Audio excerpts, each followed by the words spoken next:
MP Radio, la voz vibrante del Perú.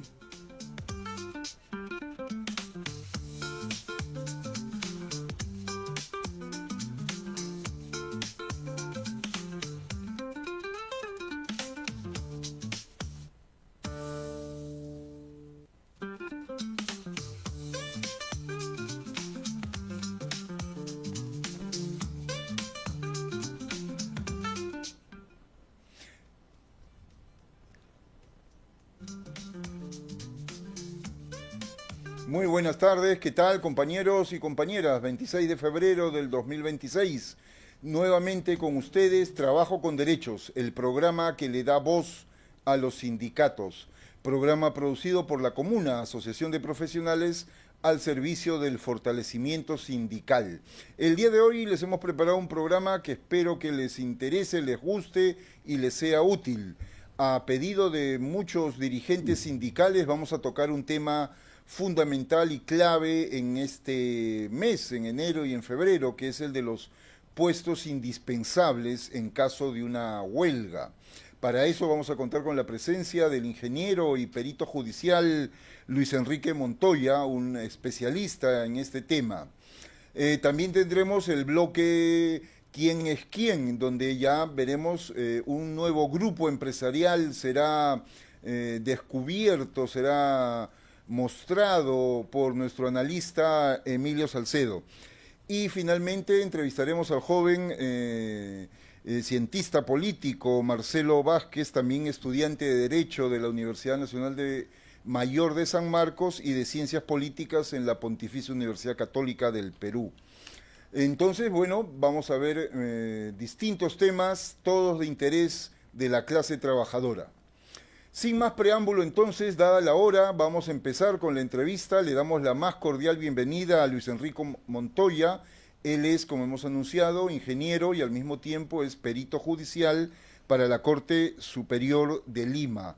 Te damos la más cordial bienvenida, Luis Enrique, y empezamos con la primera pregunta. ¿Qué es lo que se entiende legalmente por puestos indispensables en una empresa? Sí, bueno, buenas tardes, gracias por la oportunidad.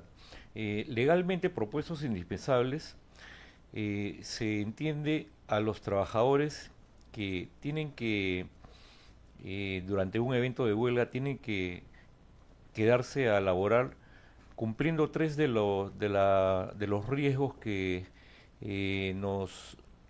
el RM 048 nos solicita, que es el riesgo a la vida, a la seguridad, el riesgo a todos los activos de la empresa y riesgo al reinicio inmediato. Se tiene que cumplir uno de esos tres riesgos como mínimo para poder indicar de que ese puesto es indispensable. Lógicamente, todo esto es regulado para cuidar tanto la seguridad de las empresas como la seguridad de los bienes. No se trata en esta época de huelga, no se trata de tener la producción normal como cualquier día, sino simplemente velar por esos tres riesgos, por lo cual se llaman mínimos indispensables porque tiene que ser justamente lo mínimo indispensable para poder tener la empresa con seguridad, ¿no? Y también a las personas. Eso es en el caso de los indispensables, pero también existen los puestos esenciales. Los puestos esenciales, que también muchas empresas también tienen sindicatos, son los puestos en los que sí es un poco difícil mantener una huelga con mayoría. La normativa y del RM 048 lo indica, de que estos puestos esenciales tienen que seguir produciendo, pero eso no indica de que se deba contrallevar el espíritu de la huelga. Pueden salir de huelga, pero en el caso de las empresas esenciales, el número de mínimos indispensables es mayor. Las empresas esenciales son pues las de servicios, generalmente luz, agua, telefonía, lo que es transporte también, transporte, carreteras y peajes. Ellos tienen que salvaguardar no solamente la vida, la salud y la estructura de los activos de la empresa y el reinicio, sino también tienen que salvaguardar el bien de la comunidad. O sea, va más allá del lindero de la empresa. Muy bien, efectivamente es un tema que a los sindicatos todos los años les interesa porque reciben precisamente los puestos indispensables y esenciales que la empresa considera en el mes de enero y ellos tienen que ver si es que esto se ajusta. Entonces, para que los dirigentes y sindicalistas que nos escuchan lo tengan bien claro, los tres criterios son... los puestos indispensables son aquellos en que se deben de seguir realizando, seguir trabajando durante una huelga para que no se afecte la salud y seguridad de los trabajadores. Esa es la primera. La segunda... Es para los bienes de la empresa en referencia a todo lo que son activos. Y los activos también son los insumos, porque hay insumos que podrían tener tiempo de caducidad de un día o 2 días. Esos hay que meterlos a la producción, pero solo como el hecho de la oportunidad. Como la oportunidad, ¿qué significa? De que solamente pueden trabajar un día y los demás días se van de huelga. Y eso también está amparado en el RM 048, capítulo 1. Y el tercer criterio es el de... Y el tercer criterio es el del reinicio inmediato. Debemos salvaguardar el reinicio inmediato. No se especifica cuántas horas o cuántos turnos es el reinicio inmediato, pero eso es a evaluación de que, por experiencia, un reinicio inmediato, el cual tome 2 horas o 3 horas a lo más, es un reinicio inmediato. Pero si nos toma todo un turno, entonces hay que prever el personal necesario y por qué es que hay que tenerlo ahí para ese reinicio inmediato, ¿no? Pudiera ser en el caso de relleno de tolvas, en el caso de máquinas en las cuales se asientan el aceite y habría que tomarla previamente habría que tomar la consideración, ¿no? En eso hay muchas casuísticas, pero algunas les estoy dando para que tengan ustedes mucha referencia, ¿no? Muy bien.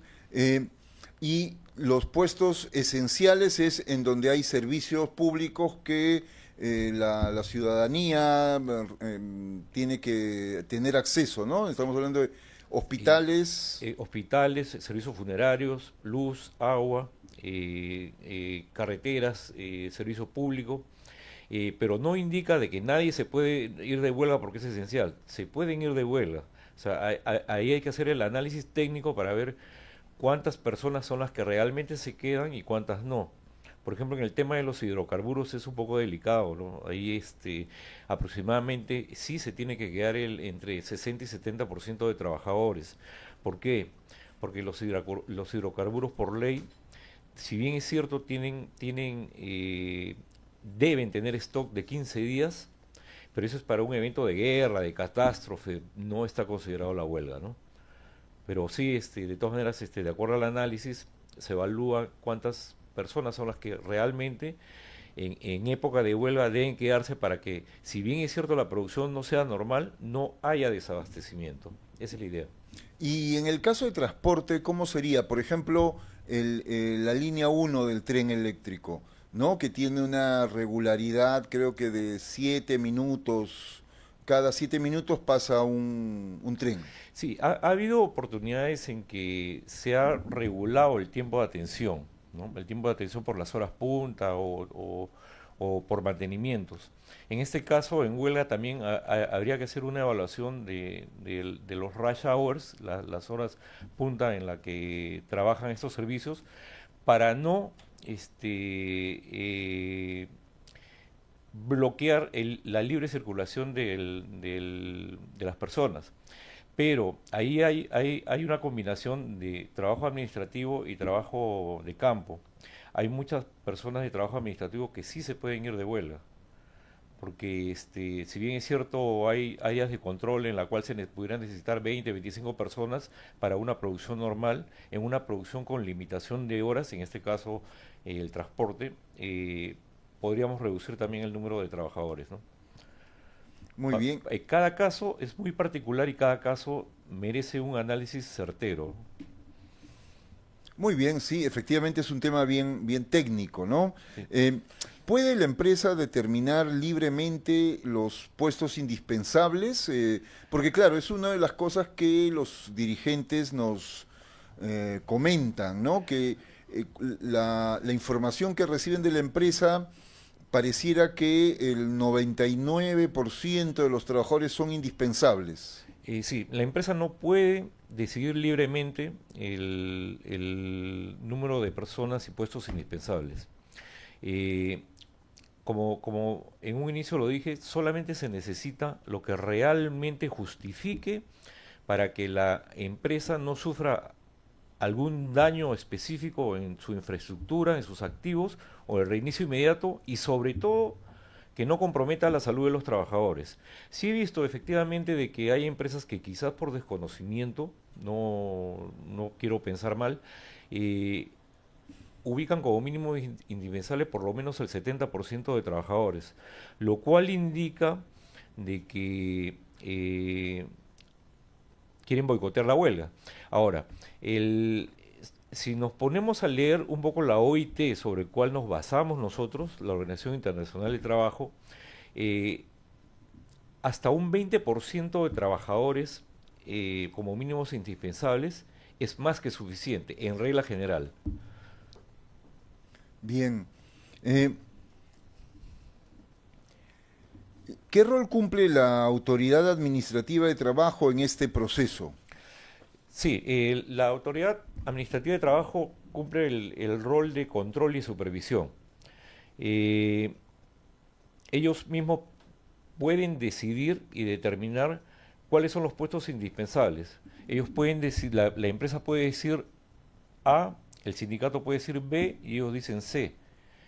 Raros casos son en que coinciden en número de puestos y número de trabajadores. Para eso, cuando hay una controversia en la cual no se puede llegar a un acuerdo o no, lo que pasa es que mayormente en el ministerio son abogados y la parte técnica se la delegan a un órgano independiente, como por ejemplo el Colegio de Ingenieros, la Ujú. Universidad Católica, la Universidad de Ingeniería también tiene su centro de peritaje o alguna entidad independiente, ¿no? Para resolver esa divergencia.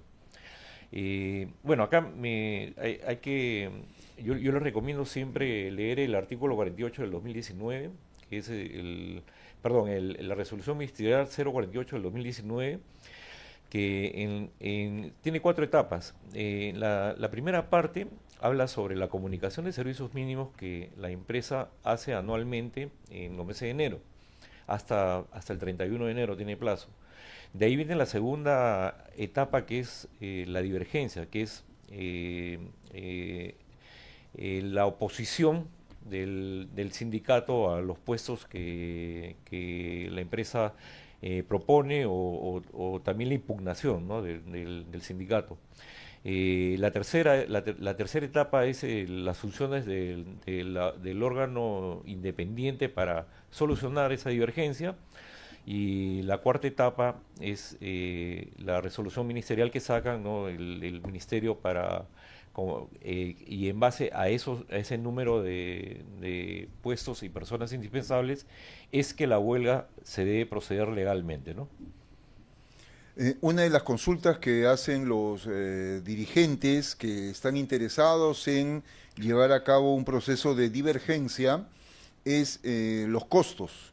¿Cómo se determinan los costos de este procedimiento? Los costos del procedimiento están basados en la UIT. Ahora, la UIT varía cada año. En nuestro país aumenta cada año, ¿no?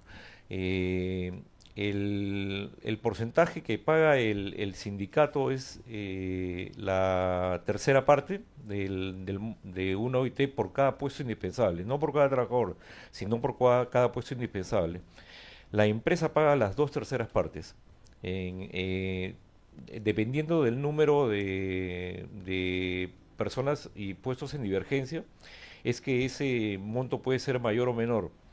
Y además hay algunos gastos administrativos que se aumentan al monto final, ¿no? Todo eso más IGB. Muy bien, muy claro, y eso es importante para el conocimiento de los trabajadores y trabajadoras. Otra consulta que también nos hacen es la siguiente. Durante una huelga, entonces, ya se determinó quiénes son los puestos indispensables y los trabajadores que tienen que acudir.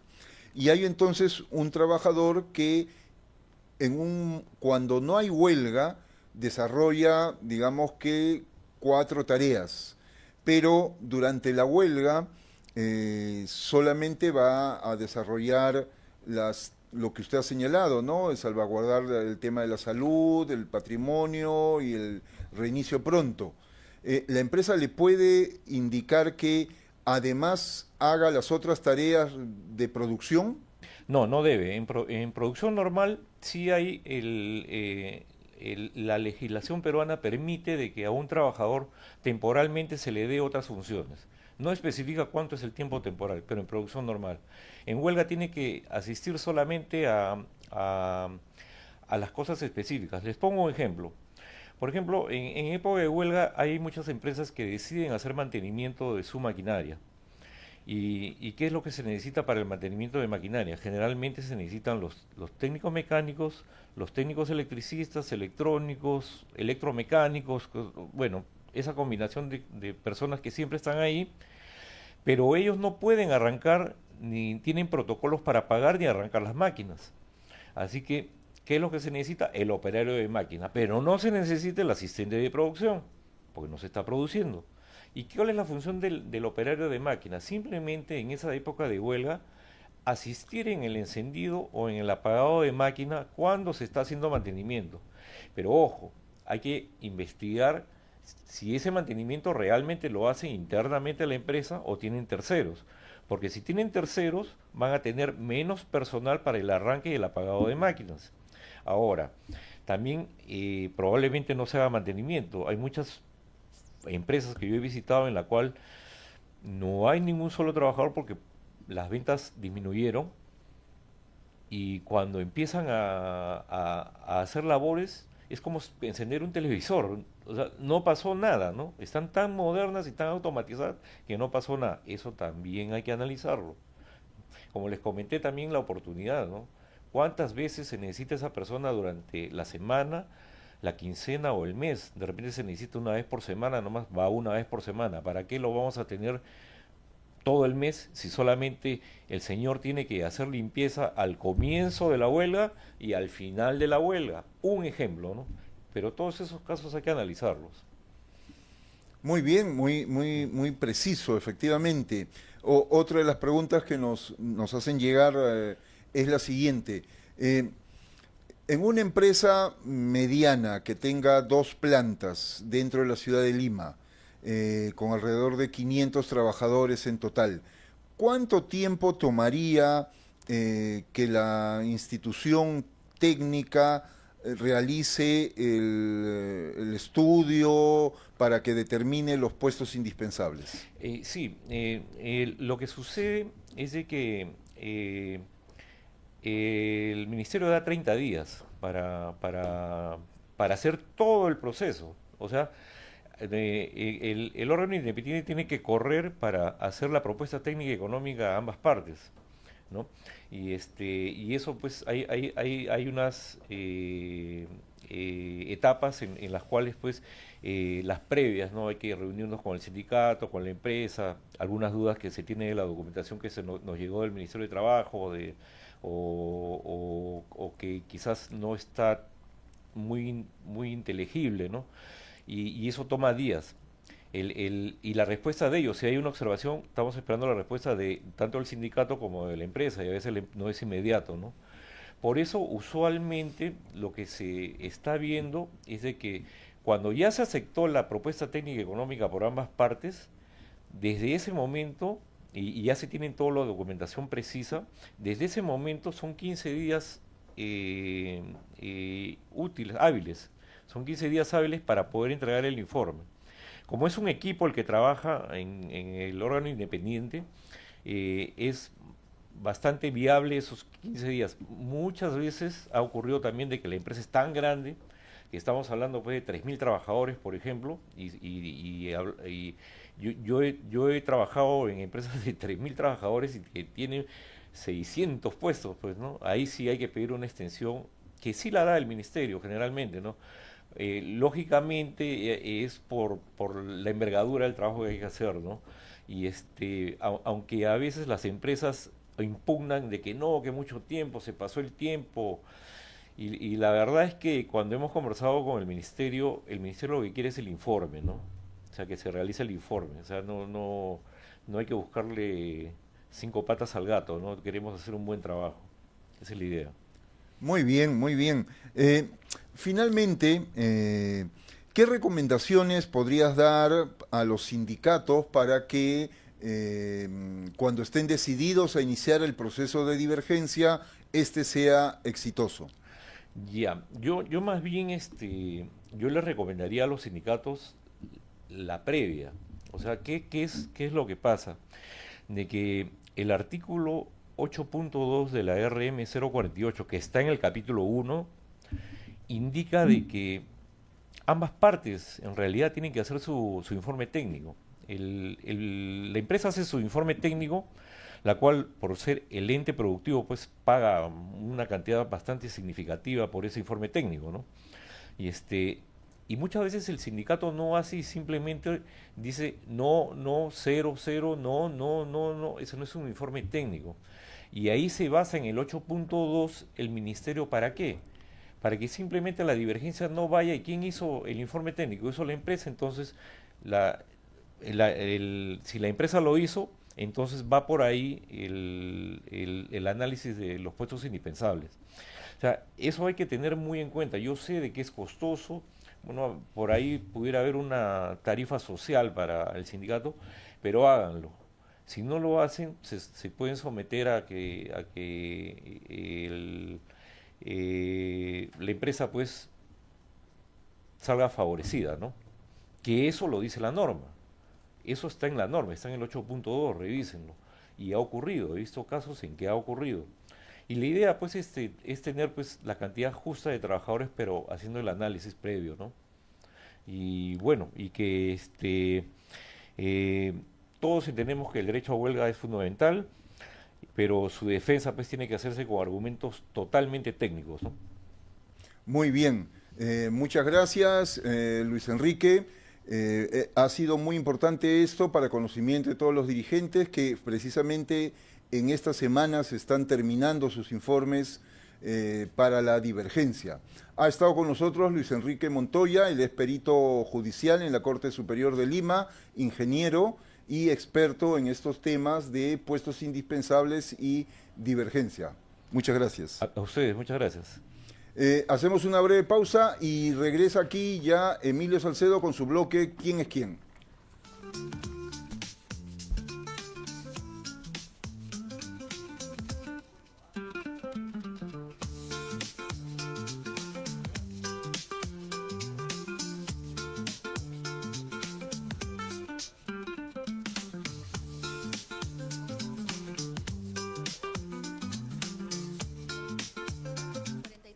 De lo ocurrido, el gremio periodístico mantiene viva la memoria.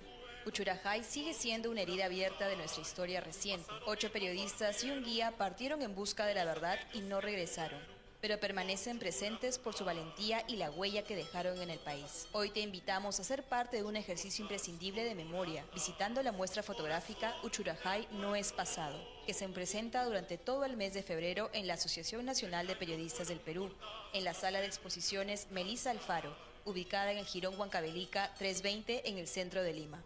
Imágenes inéditas que revelan su dimensión más humana, más allá del oficio, y nos recuerdan que la memoria también es una forma de justicia.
Hola, hola, hola, hola, hola, hola. Buenas tardes. Aquí nuevamente le doy muchas gracias a Trabajo con Derechos y a la Comuna por permitirme compartir este momento con todos ustedes para repasar, para conocer, para discutir un poco sobre otro grupo económico el día de hoy.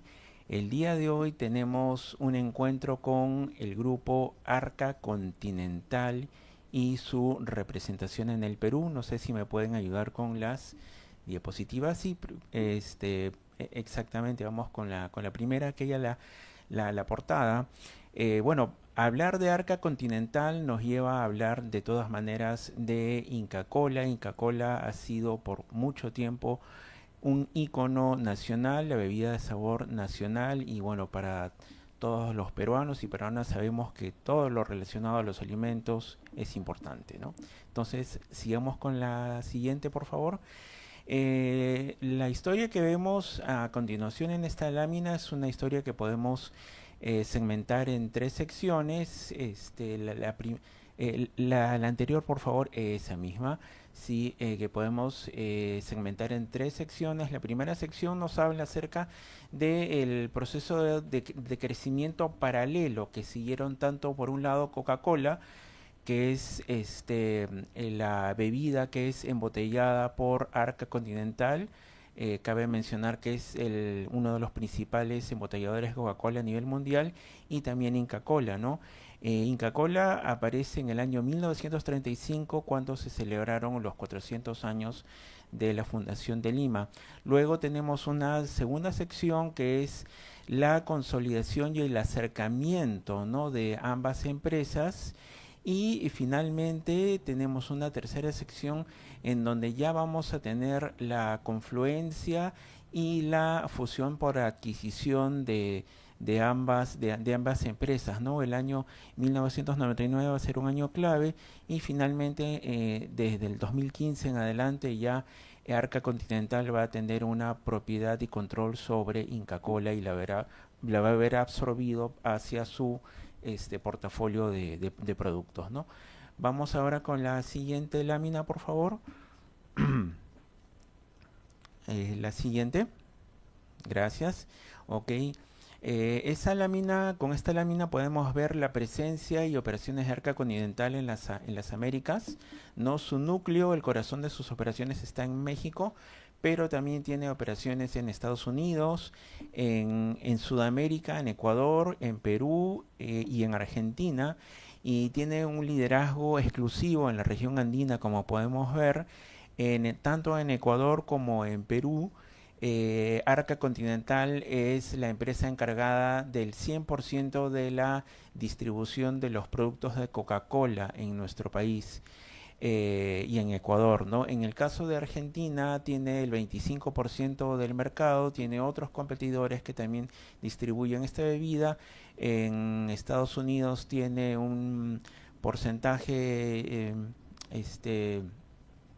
ahí no llego a ver, el 12% del mercado, y en México tiene un tercio del mercado aproximadamente, ¿no? Entonces es una presencia fuerte a nivel regional. Podemos ver la siguiente lámina, por favor. La siguiente lámina nos muestra la estructura corporativa del grupo Arca Continental y Arca Continental Lindley, sociedad anónima. Como podemos ver y recordar, cuando vimos una lámina parecida en el caso del anterior grupo AB InBev, podemos ver que esta lámina plasma uno de los fenómenos del capitalismo global contemporáneo, ¿no? La digamos, pérdida de participación del capital nacional, y más bien la introducción, la penetración de capitales extranjeros en la adquisición de empresas que habían sido tradicionalmente nacionales, ¿no? Acá podemos ver que de Coca-Cola Company y Arca Continental controlan cada una con 20% y 80% respectivamente. La división de Arca Continental hace bebidas. Con ella controlan a Arca Continental Lindley y también controlan las operaciones tanto en México, en la parte sur oeste de Estados Unidos, en Ecuador y también en el norte de Argentina, ¿no? Y podemos ver en la parte inferior las subsidiarias de Arca Continental Lindley en el Perú, que le permite una integración a nivel de distribución y de presencia, ¿no? Vemos la siguiente lámina, por favor. La siguiente lámina nos muestra los indicadores económicos y producción de Arca Continental. A la izquierda podemos ver las ventas netas de Arca Continental expresadas en millones de dólares en el año 2024. Las ventas totales globales fueron de 12.770 millones de dólares y la región sudamericana representó aproximadamente una sexta parte, ¿no? 2.290 millones de dólares, y eso comprende, como lo había mencionado y lo habíamos visto en el mapa anterior, Ecuador, Perú y Argentina, ¿no? Si vemos a nivel del volumen de ventas, el Perú tiene una presencia importante, ¿no? El Perú tiene el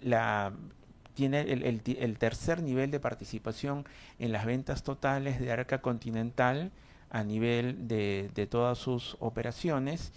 Y en la sección de la derecha podemos ver, si podemos hacer un acercamiento, por favor, a la lámina, exacto, sí podemos ver en las ventas e ingresos en el Perú, ¿no? El gráfico de barras de la izquierda nos muestra los millones de cajas unitarias, que es, digamos, es el tipo de escala que emplea la empresa para expresar el volumen, ¿no? Sus volúmenes de ventas anuales. Las cajas unitarias son cajas de 24 botellas de 8 onzas o de 236 mililitros aproximadamente, ¿no? Digamos, ese es el tipo de escala que emplean. Vemos que en el caso peruano ha habido una creciente recuperación desde el año 2020 de la pandemia, con una leve caída en el año 2024. A la derecha podemos ver los ingresos netos en millones de soles, que se han venido llevando a cabo hasta el año 2022, en el último año al que hemos accedido en las cifras públicas, ¿no? Entonces, aquí vemos que es una empresa que tiene un alto volumen de participación, un nivel de ingresos netos importantes, aproximadamente, como en el caso anterior, un 0.6% del PBI. Entonces, eso sería todo por el momento. Sigamos con la siguiente diapositiva, por favor, en que me gustaría agradecerles, ¿sí? Exactamente, este es un reporte elaborado por quien suscribe, y a ese correo electrónico puedo ser contactado si es que se desean profundizar algunos detalles adicionales, ¿sí? Bueno, yo agradezco nuevamente al programa y a Carlos por la invitación al mismo, y nos estaremos viendo en una siguiente oportunidad. Muchísimas gracias.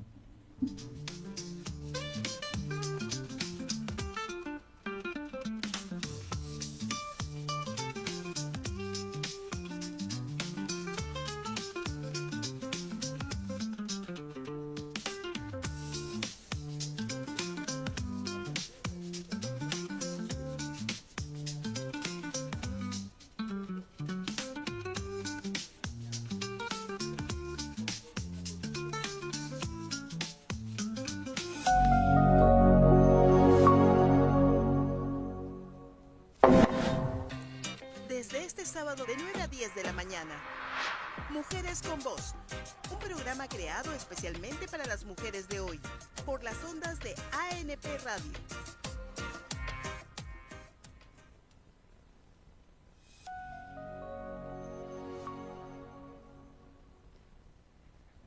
Ensayo General, un espacio para el encuentro entre el periodismo y la reflexión profunda sobre el Perú. Todos los jueves al mediodía por la radio de la Asociación Nacional de Periodistas del Perú. Visita nuestra web www.ensayo-general.com. Teléfono 908-801-019.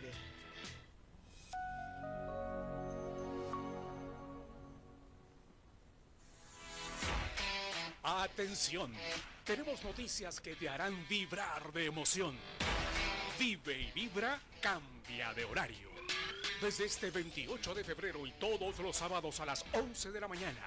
Siempre con los temas que importan, tratados con profundidad, sensibilidad y valorando cada historia. Porque creemos en el diálogo que construye, en el conocimiento que une y en las voces que merecen ser escuchadas. Recuerda, desde el 28 de febrero, todos los sábados a las 11 de la mañana. Vive y Vibra a través de la plataforma virtual de la Asociación Nacional de Periodistas.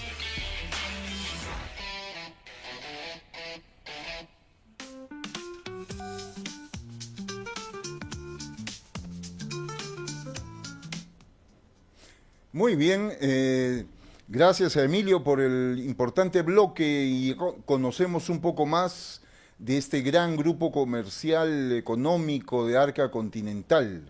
Muy bien, ahora continuamos entonces, vamos a conversar con Marcelo Vázquez acerca de la situación en Chile. Marcelo es un estudiante peruano que ha estado casi un año en el vecino país, dentro del proceso de formación profesional y al mismo tiempo observando y analizando la sociedad chilena.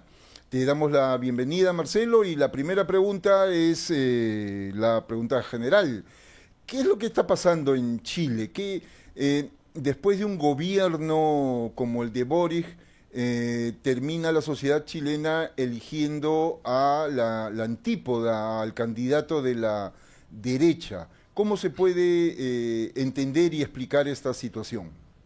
Buenas tardes, profesor. Gracias por la invitación. Lo que sucede en Chile es algo, bueno, que está sucediendo también en gran parte de América Latina y en general yo diría hasta del mundo, ¿no? Bueno, en Argentina ya ganó Javier Milei. Hace poco se ha hecho una reforma laboral que impacta terriblemente en la clase trabajadora. Acá tenemos, ¿no?, movimientos parecidos, o sea, el partido de López Aliaga, digamos una derecha más alternativa, ¿no?, lo que también en Brasil fue Bolsonaro. Lo que sucede en Chile me parece que no escapa tanto a la regla, ¿no? Pero lo que se repetía mucho, al menos con amigos míos, amigas mías, es que Chile era un país, bueno, a mí no me convence del todo esta tesis, ¿no?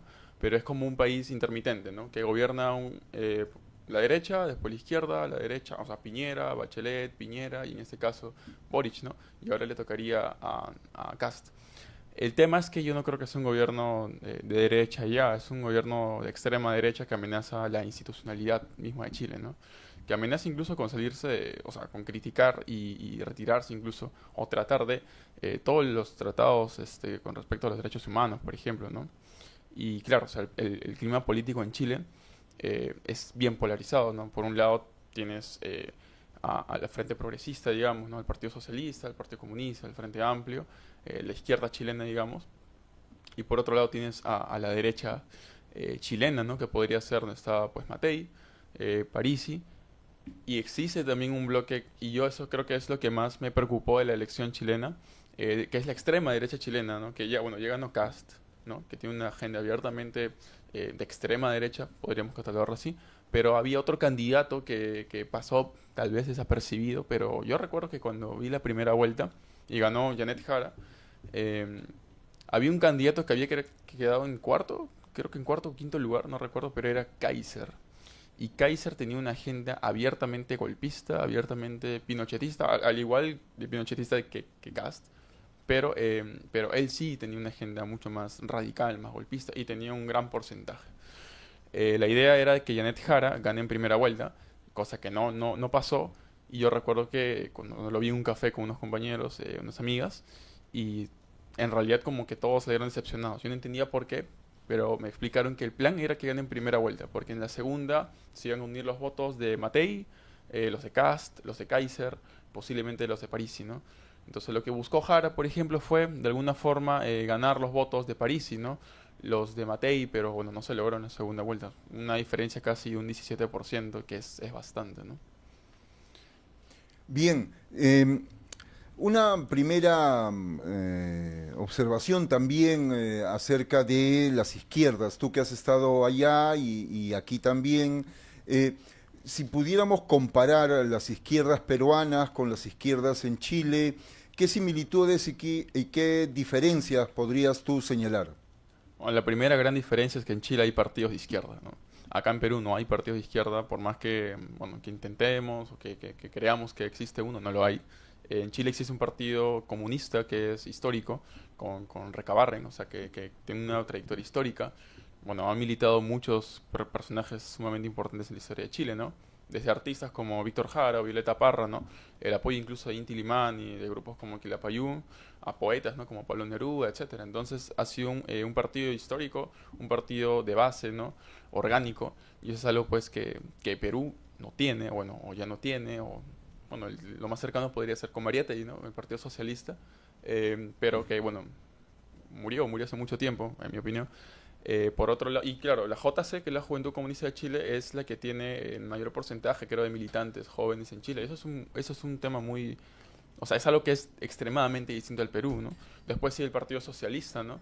Que también tiene una gran... O sea, la Juventud Socialista es grande, he conocido personas de la Juventud Socialista, gente muy inteligente, y sobre todo en facultades que uno diría, o sea, que hacen militando, ¿no? Facultades que no son de sociales, ¿no? Incluso facultad de Derecho, que acá en Perú, por ejemplo, yo soy de Derecho y no hay militancia política.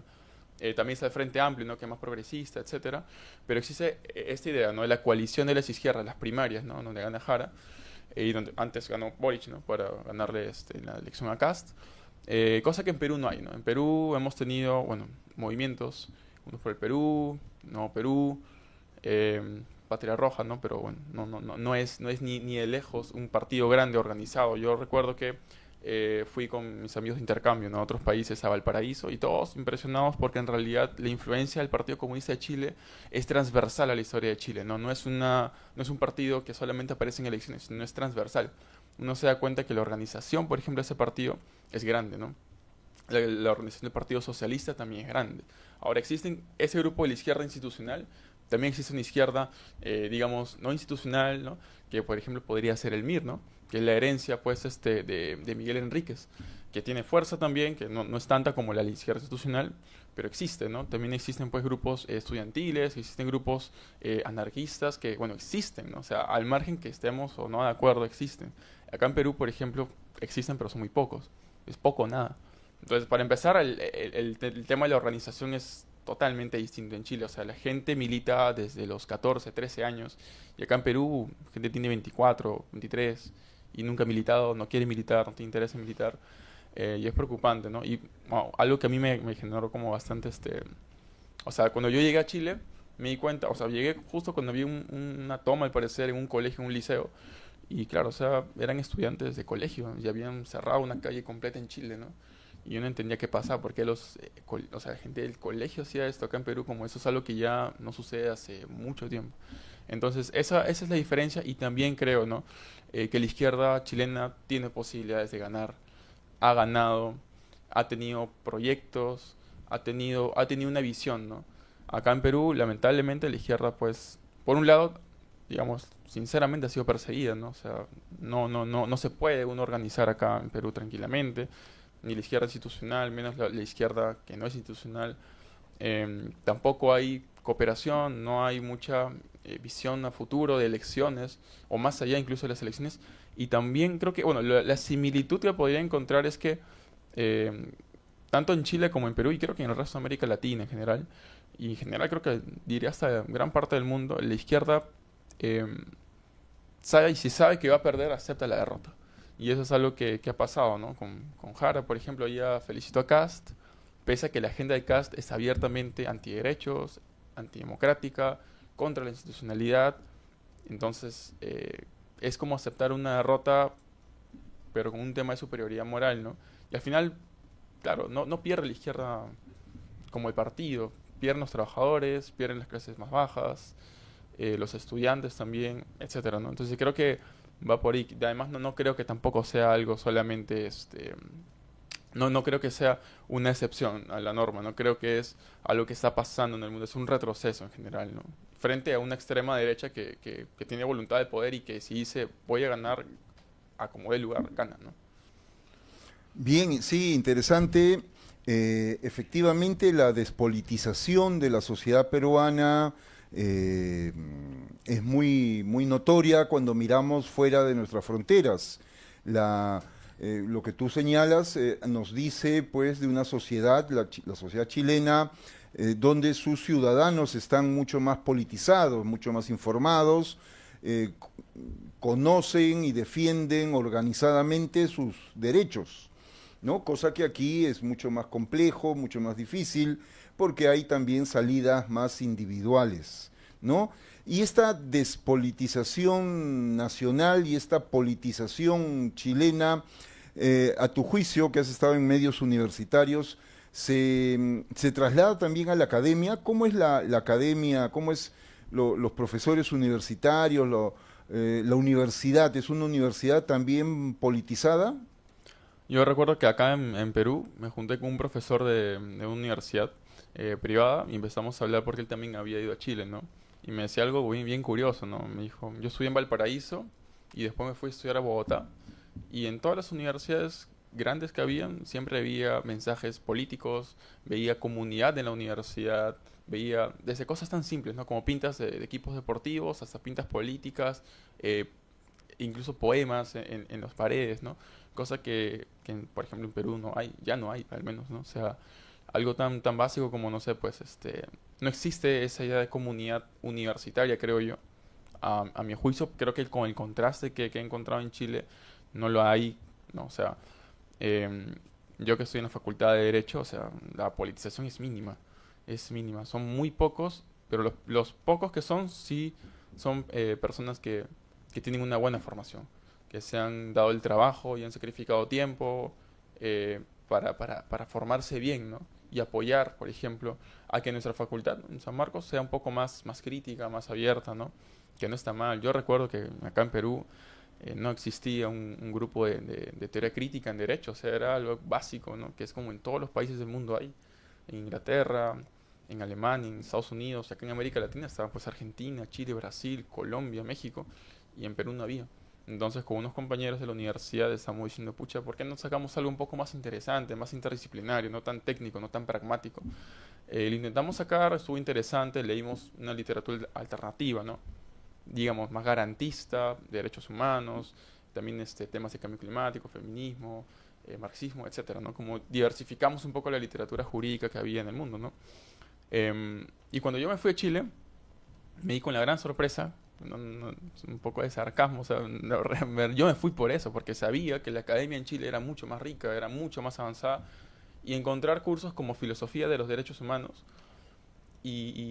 o cursos como teoría crítica del derecho, o talleres de tesis, ¿no? Como abolicionismo penal, o sea, en una facultad de derecho a mí me gustó mucho, o sea, yo dije, o sea, acá sí leen esas cosas, acá se toman en serio la teoría, no es algo tan práctico, tan técnico, ¿no? Como ahora es acá en Perú. Y las profesoras que me enseñaron, por ejemplo, una profesora, Constanza Núñez, una gran maestra, o sea, aprendí desde los fundamentos de los derechos humanos, los debates que hay en torno a las distintas aristas de derechos humanos, y también los nuevos modelos de constitucionalismo que sirven para la defensa a mediano y a largo plazo de los derechos humanos. O sea, es algo que al final tiene un trasfondo político, ¿no? Ese es el punto, y creo que la academia chilena en ese sentido es mucho más avanzada que la peruana, al menos en mi campo, en lo que yo estudio en Derecho, sí. También estuve estudiando en Economía Internacional en el campus de Juan Gómez Villa, que es el campus de Ciencias Sociales, y también la bibliografía también era bastante buena, el profesor muy didáctico, y a este profesor había sido también parte del gobierno de Boric, o sea, eran profesores que también estaban comprometidos y eran abiertamente, tenían una posición abiertamente política, ¿no? En Derecho igual, o sea, a mí me sorprende más en Derecho que en unas facultades sociales, ¿no? Y habían bastantes profesores en Derecho que incluso, o sea, tenían opiniones abiertamente políticas, decían, si ustedes están en contra mío o discrepan, dígamelo y discutir. Y ese es el tema, la clase era un debate, no era una clase de tomar apuntes, era un debate, ¿no? Y no solamente en temas como más teóricos del derecho, sino también en temas más aplicativos, como en derecho internacional, ¿no? Y otra cosa, o sea, uno también se da cuenta cuando en la misma universidad, o sea, la Facultad de Derecho, eh, tiene cursos así, tiene profesores así y tiene alumnos interesados en eso. Conocí a un amigo, ¿no? Que ahora es mi amigo, que estaba haciendo su tesis sobre poblanzas, sobre el tema del derecho en poblanzas. Entonces es un tema muy, muy específico y muy teórico que yo sé que acá en Perú, o sea, quien lo saque, no, tal vez ni la prueben la tesis. Pero allá era como, incluso tenía apoyo de profesores, sacaba congresos, y eso es algo interesante. Eso te dice mucho incluso, bueno, ese es el caso de la Universidad de Chile, ¿no? Entiendo que hay otras universidades públicas que también van por él, pero no es la regla general, supongo. Pero sería lo equivalente acá a la San Marcos, ¿no? El tema es que lamentablemente no es así, o sea, no estamos ni de cerca, y eso es algo pues que a mí sí me llamó bastante la atención, ¿no? Supongo, y estoy seguro que en ciencias sociales debe ser igual, ¿no? O sea, hay editoriales en Chile, ¿no? La editorial LOM creo que es, que ahora están sacando incluso libros sobre Gaza, o sea, algo que es tan, ni siquiera es del mismo Chile, ¿no? A pesar de que es una gran población palestina, sino que es una editorial chilena sacando comentarios sobre lo que está pasando en Palestina. Es algo que te dice que la academia está vinculada de alguna forma, ¿no? Le da ese espacio y no tiene miedo a mostrarse más política de lo que es, ¿no? Muy bien, efectivamente, cuando decimos politización de lo que estamos hablando, precisamente es de eso, de un pensamiento crítico, una mirada crítica sobre la realidad que nos establece diferenciar los intereses, los principios y las estrategias que se deben hacer alrededor del poder, ¿no? Y precisamente cuando la sociedad no está politizada, cuando la sociedad está despolitizada, terminamos pues con 36 listas al Congreso y a la presidencia y muchos ciudadanos pensando votar por el símbolo, por cualquier símbolo, marca el gatito, marca el pajarito, sin tener claro quién está detrás, qué intereses se defienden y qué es lo que va a pasar, ¿no? Bien, finalmente quería conversar contigo sobre qué es lo que tú avisoras en el panorama chileno. Vas a regresar y entonces va a haber un gobierno ahora de derechas, de extrema derecha, efectivamente, el gobierno de Cases, de extrema derecha, pro empresarial, antisindical. ¿Cómo crees tú que el movimiento popular y las izquierdas van a reaccionar frente a este nuevo escenario?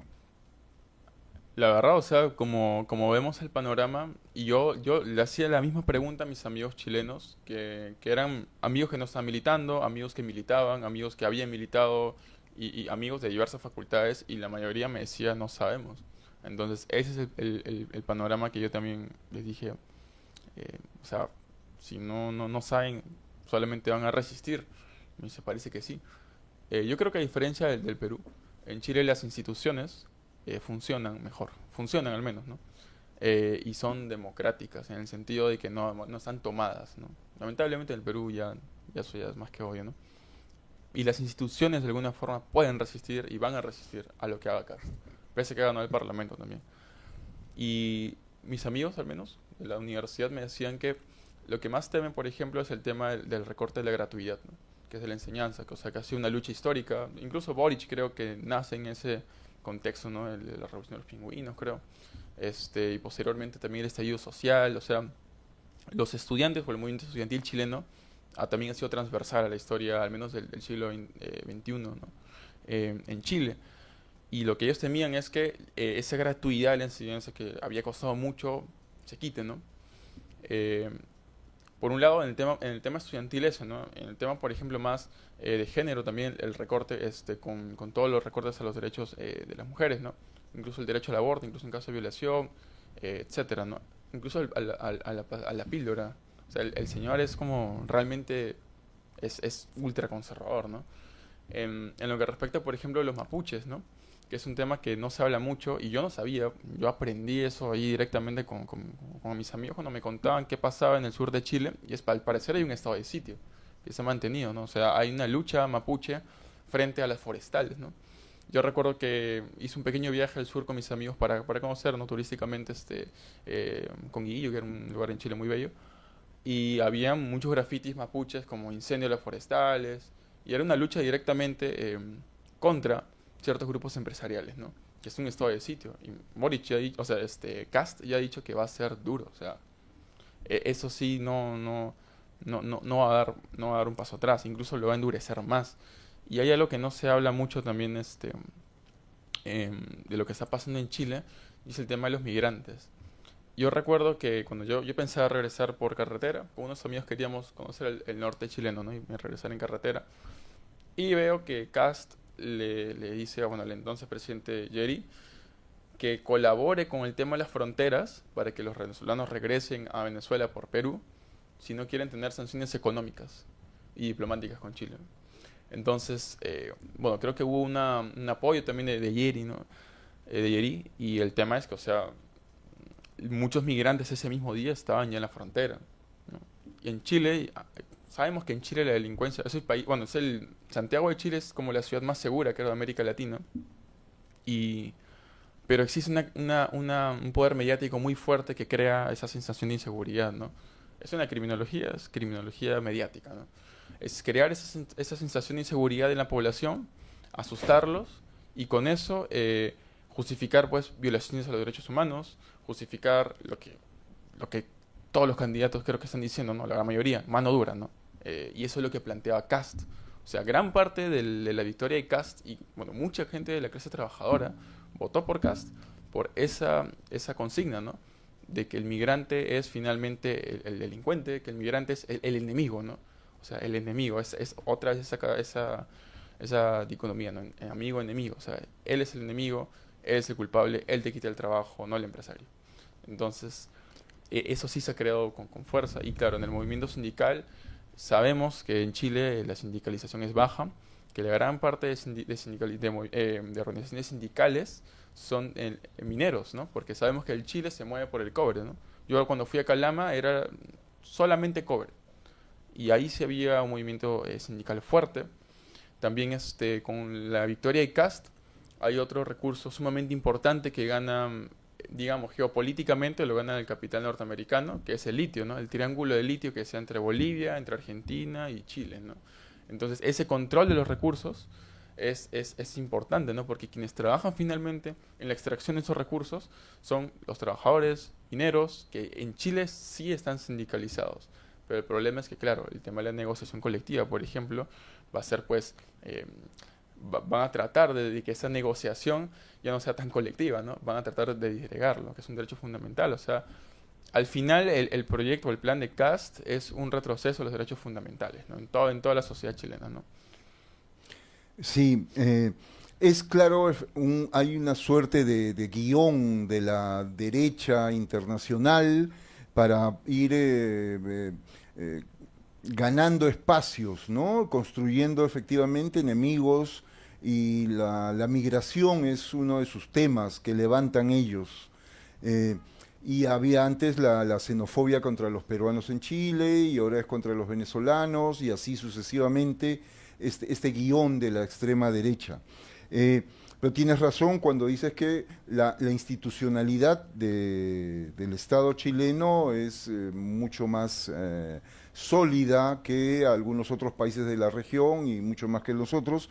Esperemos pues que esa institucionalidad democrática resista los embates de esta derecha que, como Milei, busca socavar las bases democráticas de la convivencia y todo lo que se ha avanzado en materia de derechos sociales. Es un panorama incierto, y bueno, nada, esperemos pues que nuestros compañeros y compañeras chilenas, el movimiento sindical, popular, las izquierdas, puedan no solo resistir, sino también recuperar espacios. Ha sido un gusto conversar contigo, Marcelo, muchas gracias, y sabemos que pronto estás regresando a Chile a continuar con tus estudios. Te deseamos la mejor de las suertes, y siempre con esa mirada crítica y esa reflexión, y esperemos tenerte nuevamente acá más adelante. Gracias, profesor. Muy bien, con eso entonces estamos terminando el programa. Esperemos que les haya gustado. Hemos visto un poco de economía, de temas sindicales y temas políticos regionales. Nada, trabajo con derechos todos los jueves a las 4 de la tarde. Nos vemos la próxima semana. Listo.